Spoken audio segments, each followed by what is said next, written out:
देखो बेटा यहाँ पर लिखा हुआ है कि दर्शाइए कि प्रथम कोटि की अभिक्रिया में 99.9% अभिक्रिया पूर्ण होने में लगा समय अर्ध आयु काल का 10 गुना होगा। क्लियर? यहाँ पर कोई रिएक्टेंट है बेटा, देखो यहाँ पर कोई अभिकारक है और ये प्रोडक्ट में कन्वर्ट हो रहा है, अभिकारक उत्पाद में बदल रहा है। तो ये कहता है कि यहाँ पर जो प्रारंभिक मात्रा, पहले क्या होगा 100% यहाँ रहा होगा कोई चीज, है ना। यहाँ टाइम इज इक्वल टू क्या था 0, तो यहाँ कोई 0 आया होगा, क्या बचेगा, प्रोडक्ट क्या आएगा 0। लेकिन ये कहता है कि जो यहाँ पर टी है वो क्या है, टी हाफ के बराबर, टी हाफ का 10 गुना, यानी कि जो अर्ध आयु है उसका 10 गुना है। देखो ये है टी हाफ का 10 गुना, यदि समय लगाएंगे अर्ध आयु का 10 गुना लगाएंगे टाइम, तो ये कितने हो जाएंगे 99.9% पूर्ण हो जाएगी। और यहाँ जो अवशेष बचेगा 99.9 पूर्ण होने का मतलब यहाँ 99.9% यहाँ आएगा, और यहाँ जो बचेगा आर बचेगा वो कितना बचेगा 0.1%, बाकी सारा का सारा यहाँ आ जाएगा। क्लियर? इतनी बात समझ में आ गई कि कोई भी चीज हमारे पास 100% थी, टाइम इज इक्वल टू 0 था, तो हमारे पास यहाँ 0 बना। लेकिन जो टाइम क्या हुआ, जो अर्धायु का 10 गुना काल, जो अर्धायु होगी इस पदार्थ की उसका 10 गुना करेंगे तो यहाँ 99.9% यहाँ पूरा हो जाएगा, केवल 0.1% यहाँ रहेगा, अवशेष रहेगा। ये इस क्वेश्चन का मीनिंग हुआ। अब क्योंकि ये प्रथम कोटि की अभिक्रिया है तो हम निकाल सकते हैं। प्रथम कोटि की अभिक्रिया के लिए क्या निकालते हैं बेटा, K इज इक्वल टू, इसको मैं मिटा देता हूं, ठीक है ना। यहाँ पर क्या लिखेंगे हमारे पास, K is equal to, formula क्या होता है 2.303 अपॉन टी, और ये क्या होता है log 10 होता है बेस में, और ऊपर क्या आ जाता है इसमें R naught upon R। R note क्या होता है, क्या होता है बेटा इसमें R नोट,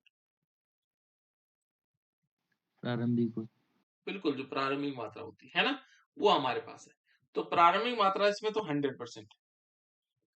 देखो हमने कहा था ना, ये देखो कैसे होगा कि मान लीजिए कोई रिएक्टेंट है और ये प्रोडक्ट में कन्वर्ट होता है, और यहाँ टाइम इज इक्वल टू 0 है, प्रारंभिक मात्रा में कोई चीज 100% है, ठीक है ना। लेकिन जब हम t इज इक्वल टू क्या देखा हमने कि t इज इक्वल टू अर्धायु का 10 गुना यदि ले, तो यहाँ क्या हुआ 99.9% यहाँ आ गया, और यहाँ क्या बचा 0.01%, ठीक है ना। ये प्रारंभिक मात्रा क्या है इसकी 100%। तो इस फॉर्मूले में देखो बेटा, इसको हम यहां ले सकते हैं, टी को कहां ले सकते हैं, यहां ले सकते हैं। तो t इज इक्वल टू हम क्या लिख सकते हैं, t इज इक्वल टू 2.303 और अपॉन क्या कर देंगे k, और यहाँ क्या आएगा log 10 आ जाएगा। इसकी जगह क्या है, कोई भी चीज 100% है, r प्रारंभिक मात्रा 100% है, लेकिन ये क्या होगा r बराबर क्या होगा, r बराबर देखो हमारे पास कितना है 0.1। आर को हम कैसे ज्ञात कर सकते हैं, जो प्रारंभिक मात्रा से जो यहाँ खर्च प्रोडक्ट बन चुका है उसको घटा देंगे तो हमारे पास आर आ जाएगा। तो इस आर की जगह हम क्या ले सकते हैं, ऐसे भी लिख सकते हैं कि 100 माइनस 99.9, ठीक है ना। और तब हम घटा करके देख लेंगे तो t इज इक्वल टू हमारे पास क्या आएगा, t इज इक्वल टू 2.303, ठीक है ना, और अपॉन k हो जाएगा, और यहाँ क्या आएगा log 10 बेस होगा, और ये आएगा 100 अपॉन 0.01। और इस 0.01 को हटाएंगे बेटा, देखो ये दशमलव हटाएंगे तो एक जीरो ऊपर और बढ़ जाएगी, तो हमारे पास t इज इक्वल टू क्या होगा, यदि हम t इज इक्वल टू देखें तो 2.303, और यहाँ k रहेगा, और यहाँ आएगा बेटा log 10, में बहुत आसान टाइप से बताने की कोशिश कर रहा हूँ, 10 बेस होगा, और ये हो जाएगा 1000, क्योंकि इस दशमलव को हटाएंगे तो एक जीरो बढ़ जाएगा, और एक का भाग 1000 में देंगे तो 1000 ही आएगा। और इस 1000 के लिए देखो जो यहाँ पर होता बेटा 1000 होगा, इसके लिए इसकी जो वैल्यू आती है log 10 बेस, है ना। यहाँ पर किस प्रकार से है, जैसे मान लीजिए हमारे पास इस टाइप से हम लिख सकते हैं कि log 10 बेस है और इसकी पावर 1000 है, तो हम क्या लिखेंगे 1000 log 10 बेस, है ना। तो यहाँ पर यदि 10 होता तो इसकी वैल्यू 1 होती। यदि हम क्या करते हैं बेटा, इसकी जगह क्या लेते हैं, 100 लेते हैं तो उसकी वैल्यू 2 हो जाती है, और 1000 लेते हैं तो हम क्या करते हैं, इसकी वैल्यू 3 होती है। लॉग में ये वैल्यू फिक्स्ड है ना। तो यहाँ पर देखो इसकी इसकी जगह हम ऐसे भी लिख सकते हैं 2.303 अपॉन के, और यहाँ क्या आएगा इंटू 3। इस पूरे की वैल्यू कितनी होगी, 3, है ना। ये t के बराबर होगा। तो अब हम इसका मल्टीप्लिकेशन इससे करते हैं तो t इज इक्वल टू क्या होगा, 2 इसका गुणा करके देखते हैं, 3 तिया 9 हो जाएगा, 0 9 और 3 दूनी 6, यानी 6.909 और यहाँ पर हम कर सकते हैं कि ये तो हमारे पास t आया बेटा, क्या आया t, कौन सा t, ये पहले वाली कंडीशंस में आया t। तो इसको हम इक्वेशन नंबर 1 मान लें, ठीक है ना। ये तो हमारे पास क्या आ गया, t आ गया 6.909, ये k की वैल्यू भी हम कह सकते हैं या t की वैल्यू कह सकते हैं ना। तो t इज इक्वल टू हमारे पास ये वैल्यू। दूसरा हम क्या निकालेंगे, t इज इक्वल टू कैसे निकाल सकते हैं, दूसरा हमारे पास t आएगा, यानी कि जो अर्ध आयु, देखो यहाँ पर ये 99, ये तो हमारे पास क्या है, t की वैल्यू है, लेकिन t इज इक्वल टू यहाँ पर क्या है, अर्ध आयु। ये कह रहा है कि t इज इक्वल टू क्या है, प्रश्न के अनुसार, यदि हम प्रश्न में देखें तो प्रश्न में क्या कह रहा है, प्रश्नानुसार कह सकते हैं कि प्रश्न के अनुसार क्या होगा कि t half is equal to, जो t हाफ है अर्ध आयु है, जो t हाफ है वो क्या है, वो t हाफ इंटू 10 है ना, ऐसे तो होगा। पहले क्या होगा, इसका 10 गुना, यदि हम इसका 10 गुना कर देंगे तो टी हाफ होना चाहिए। देखो तो यहाँ पर टी हाफ के बराबर क्या होता है, क्या होता है बेटा, 0.693 अपॉन क्या आता है, के, ये तो आता है।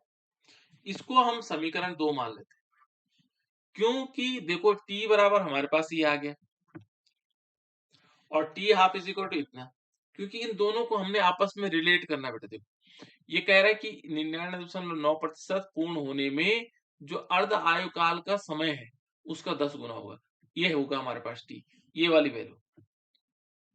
अब इन दोनों की तुलना कैसे कर लेंगे, यहाँ पर देखो अभिक्रिया 1 और 2 की हम तुलना करेंगे। यहाँ पर लिख सकते हैं हम समीकरण 1 व 2 की तुलना करने पर, है ना। यहाँ पर किस प्रकार से तुलना करेंगे, तो देखो हमारे पास क्या है, टी है, पहले वाला टी है, और नीचे वाला क्या आएगा, टी हाफ, और इज इक्वल टू टी की वैल्यू कितनी है, 6.909 अपॉन में क्या है बेटा, इसमें के, है ना।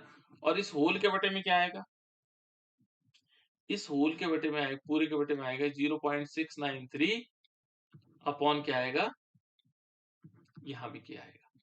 तो देखो इस प्रकार से आ गया, तो जो सबसे नीचे वाली संख्या वो ऊपर जाती है और जो ये दूसरे नंबर पर यहाँ आ जाती है। तो हम इसको ऐसे भी लिख सकते हैं, इज इक्वल टू 6.909 इंटू के, इस नीचे वाला के आ गया, है ना, और इसके बटे में क्या आ जाएगा 0.693 इंटू, और फिर ये वाला के आ जाएगा। तो इस के से ये के कैंसिल, तो यहाँ पर क्या है हमारे पास, ये आया T upon T half is equal to कितना आया, 6.909 अपॉन कितना आएगा 0.693, ठीक है ना बेटा। ये वैल्यू हमारे पास आ गई।